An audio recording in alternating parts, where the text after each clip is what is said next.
At temples like this, newlyweds will travel long distances to pray. Not for their future or health, they pray for a baby boy. But many do more than pray.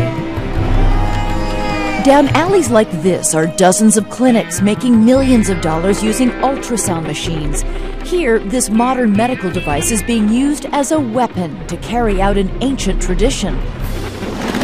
But just last July, 2 activists conducted a sting operation, hoping to expose doctors who illegally identify and abort female fetuses.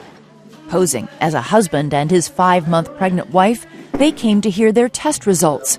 The doctor immediately breaks the law by telling them the sex of the baby. It is not a good report, he says, as it's a girl child. A girl child, says the husband? What should we do now? It should be aborted, says the doctor. The doctor tells the husband his wife is too far along in her pregnancy to perform an abortion, but for more money he's willing to illegally inject her to induce a miscarriage. It will cost around 60,000 to 70,000 rupees, he says, but the child will be aborted. This sting video was turned over to authorities and posted on YouTube. The clinic was shut down, the equipment seized and sealed, and these 2 doctors face possible charges. But the sad truth is, stings like these rarely lead to convictions. The police and the judiciary, they never implement the laws because they believe in the same thing and sometimes actually do the same thing. Despite this ambivalence by authorities, others like Dr. Mitu Khurana are fighting back. 5 years ago, after fleeing her home with her twin daughters, she took an extraordinary step, becoming the first woman to accuse her husband of violating the law banning sex determination tests. In her lawsuit, she claims her husband and his parents illegally determined the sex of her twins and then pressured her to abort them, and when she refused, tried to kill them. Your daughter is sitting there in your lap right now. She's very, very attached to you. She wouldn't leave you for this interview. How much do they know of this story? They know everything. And how does a 6-year-old wrap her head around that?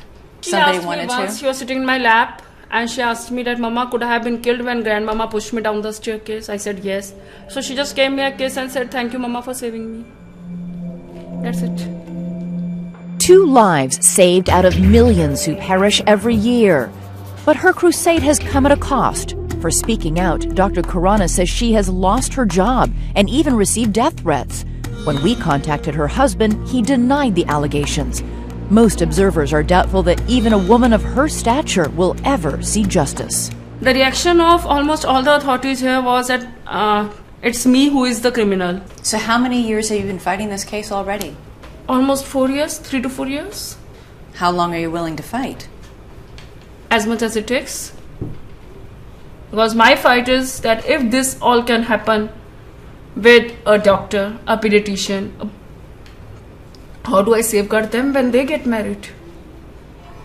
If this can happen to me, it can happen to them when they grow up. And that is the reason I am fighting it. Even India's Prime Minister acknowledges that gendercide has become what he calls a national shame. The man once charged with fixing the problem is K. Chandramouli, India's Secretary of Health and Family Welfare. Do you agree with the Prime Minister that this is a national shame? Yeah, I don't think it's something to be proud of. Everybody knows where it's happening. Why aren't more of those people being put out of business? You're right. We need to sort of, probably, we're not being aggressive enough. People have always thought of India where women are well represented in government, and yet millions of girl babies aborted. What does that say about the value of a girl in India? I think you have answered your question. I've just admitted to you that it is something which we need to take care of. In a country of 1 billion people, it will take more than laws to change people's minds, but there are rays of hope. We traveled north to Punjab. Here and around the country, the government and charities have set up a network of orphanages called cradle houses. Down alleys like this one, unwanted baby girls are abandoned inside a drop box and pass from certain death into the arms of this extraordinary woman. My goal is to shelter the unwanted, to give them love. Her name is Prakash Kaur, but to the 60 girls who live in this orphanage she founded called Unique Home, she is affectionately known as Mama. And how old here? She's 30 days old. They are from the garbage and this is in the cradle. Correct. Mostly these girls are half dead. Half dead? Half dead because the mother takes so many medicines for the killing. To try and get rid of the baby? No child is turned away.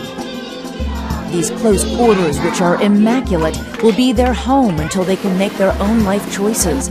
Well clothed and fed, this sisterhood studies, sleeps, and eats together. To Mama, who also grew up an orphan, every child is her daughter to raise, protect, and educate.